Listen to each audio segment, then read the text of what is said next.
السلام علیکم ورحمۃ اللہ وبرکاتہ۔ دوستو، آپ لوگ کیسے ہیں؟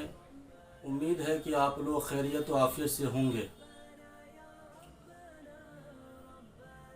دوستو، ہم ایسے موضوع پر بات کریں گے جو ہمارے ایمان، مسلمان اور مومن ہونے کے علامات کو ظاہر کریں گے۔ کیا ہمارے اندر وہ علامات موجود ہیں جس پر ہمیں عمل کرنا چاہیے تاکہ ہم کامل مومن بن سکیں؟ کیونکہ اسلام تو ظاہری چیزوں کا نام ہے اور ایمان عقیدوں کا نام ہے۔ لفظ اسلام کا مطلب سلامتی اور لفظ ایمان کا مطلب عقیدہ۔ کیا خوبصورت الفاظ ہیں۔ ہمارا ظاہری مذہب سلامتی، ہمارا اندر کا مذہب عقیدہ یعنی امن۔ تو وہ مسلمان ہی کیا جو اوروں کو دکھ پہنچا رہا ہو، گالیاں دے رہا ہو، شراب پی رہا ہو، تکلیفیں پہنچا رہا ہو، سود کھا رہا ہو، پڑوسیوں کو پریشان کر رہا ہو، برائیوں میں مبتلا ہو۔ دراصل امن اور سلامتی کا نام مسلمان ہے۔ میں ایک حدیث سناتا ہوں تاکہ ایمان کے علامات سمجھ میں آ جائیں۔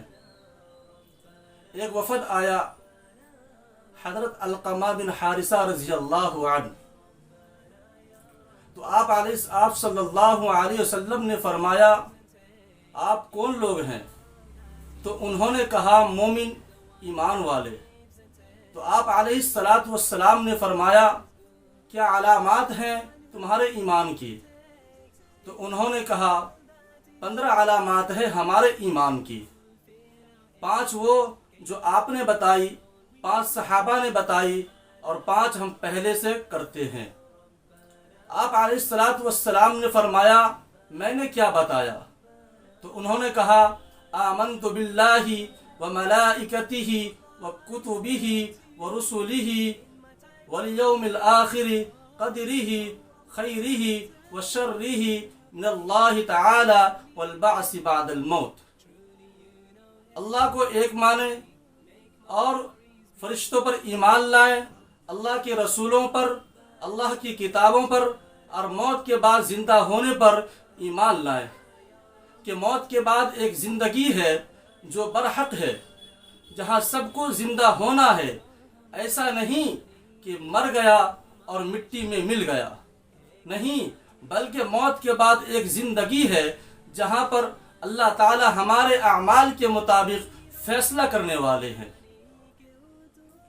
یہ تو اندر کی ایک کیفیت ہے کہ میں اللہ کو مانتا ہوں، اللہ کے رسولوں کو مانتا ہوں، ان کی کتابوں کو مانتا ہوں۔ لیکن اللہ کو ماننے کا مطلب کیا ہے؟ کہ میں اللہ کی عبادت کرتا ہوں، اللہ کے سامنے اپنے سر کو جھکاتا ہوں اور اس پر عمل کرتا ہوں۔ اور اللہ کے رسولوں کا مطلب کیا ہے؟ کہ میں ان کی سیرت کو اپناتا ہوں، ان کی سیرت کو اپنی زندگی میں لانے کی کوشش کرتا ہوں اور اس کو فالو کرتا ہوں۔ اور فرشتوں کو ماننے کا مطلب یہ ہے کہ سارا غیبی نظام میرے اللہ کی طاقت سے چل رہا ہے، میرے اللہ کے ہاتھ میں ہے کہ اللہ جدھر چاہے موڑ دے، جس وقت چاہے موڑ دے۔ اور کتابوں پر ایمان لانے کا مطلب یہ ہے کہ جو اس کی تعلیم ہے اس پر عمل کرنا ہے، مجھے اس کو فالو کرنا ہے۔ اور آخرت پر ایمان لانے کا مطلب کیا ہے؟ کہ یہ دنیا ایک گزرگاہ ہے جو آج ہے کل گزر جائے گی۔ اس کے دھوکے میں آ کر اپنی آخرت کو خراب نہیں کرنی، اس لیے ہمیں وہ کرنا ہے جو موت کے بعد کام آئے۔ آپ صلی اللہ علیہ وسلم نے فرمایا، وہ 5 کیا ہیں جو صحابہ نے بتائی؟ تو انہوں نے کہا، لا الہ الا اللہ محمد رسول اللہ۔ شکر ہے ہمارا ایمان ہے، نماز پڑھیں ہمارا ایمان ہے، زکوٰۃ دیں ہمارا ایمان ہے، حج ہمارا ایمان ہے، روزہ ہمارا ایمان ہے۔ ایمان کے بعد کچھ لوگ نماز پڑھتے ہیں بہت سارے نہیں پڑھتے۔ ایمان کے بعد تھوڑے لوگ زکوٰۃ دیتے ہیں، بے شمار نہیں دیتے۔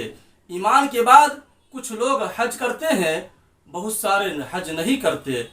لیکن نہ کرنے سے آدمی کافر نہیں ہوتا، بلکہ انکار کرنے سے آدمی ایمان سے نکل جاتا ہے۔ آپ صلی اللہ علیہ وسلم نے فرمایا وہ 5 کیا ہیں جو پہلے سے ہیں؟ تو کہا یا رسول اللہ، اللہ دے تو شکر، اللہ لے لے تو صبر، تقدیر کے فیصلوں پر راضی، میدان جنگ میں پیٹھ نہ پھیرنا، اور دشمن کو تکلیف میں بھی دیکھ کر خوش نہ ہونا۔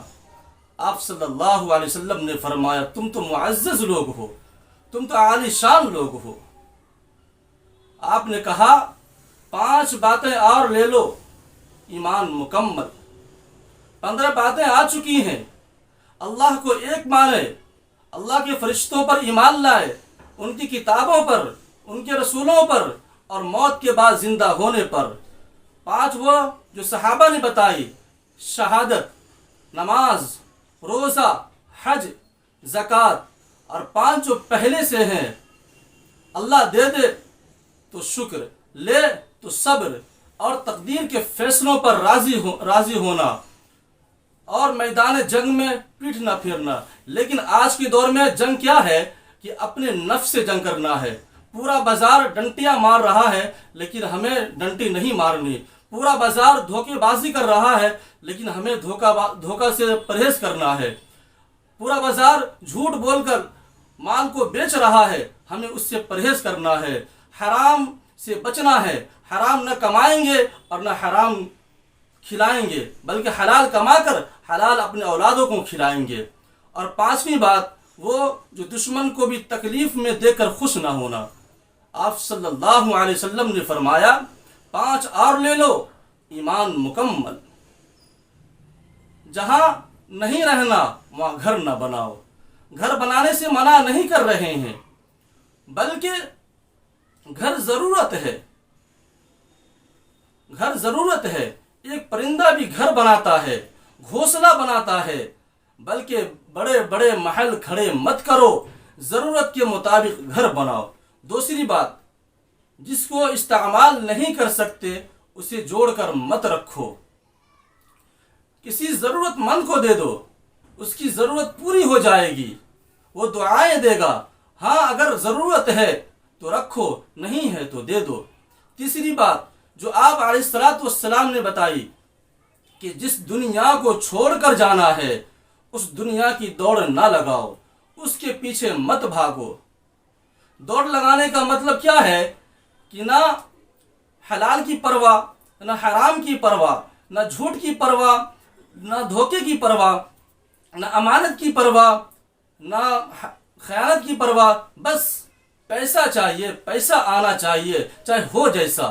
یہ ہے دنیا کی دوڑ۔ میرے دوستو، آپ کوشش کریں، جتنی کوشش ہو سکتی ہے کریں۔ اللہ تبارک و تعالیٰ نے جو آپ کے مقدر میں لکھ دیا ہے وہ آپ کو مل کر ہی رہے گا۔ چوتھی بات، جس اللہ کے سامنے کھڑے ہونا ہے اس سے حیا کرنا، اس سے ڈرنا۔